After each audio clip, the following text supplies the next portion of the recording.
দক্ষিণ চব্বিশ পরগনার জীবনতলা থানা থেকে জীবনতলা বাজার পর্যন্ত প্রায় 2 কিলোমিটার রাস্তা প্রতিবাদ মিছিল করেন ক্যানিং পূর্বের বিধায়ক শওকত মোল্লা। এদিন কয়েক হাজার তৃণমূল সমর্থিত কর্মী সমর্থকদের নিয়ে তিনি এই পদযাত্রা করেন। ওয়াকফ বিল ও ঔষধের মূল্য বৃদ্ধি নিয়ে কেন্দ্রীয় সরকারের বিরুদ্ধে ক্ষোভ উগরে দেন তিনি। গতকাল আপনারা জানেন 26,000 চাকরিজীবীদের চাকরি চলে গেছে।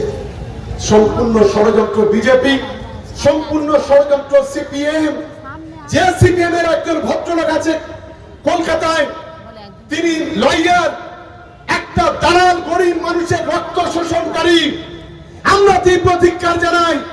আজকে যদি আপনার পরিবারের কেউ হতো যোগ্য এবং অযোগ্য, যারা যোগ্য প্রার্থীরা তারা কেন চাকরি হারালো, এই জবাব আগামী দিনে কিন্তু এই সিপিএম এর দালাল আর বিজেপির দালাল, এই রাম আর বাম, তাদেরকে দিতে হবে।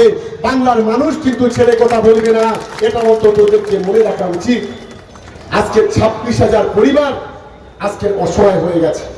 যারা দুর্নীতি করেছে নিশ্চিতভাবে তাদের চাকরি যাক, আমাদের আপত্তি নেই, কিন্তু আজকে যারা যোগ্য প্রার্থী, যারা অনেক টপার থেকে শুরু করে ভালো ভালো পরীক্ষায় যারা অনেক উত্তীর্ণ হয়েছে, তার পড়াশোনা জীবনে তাদের অনেকে চাকরি চলে গেছে।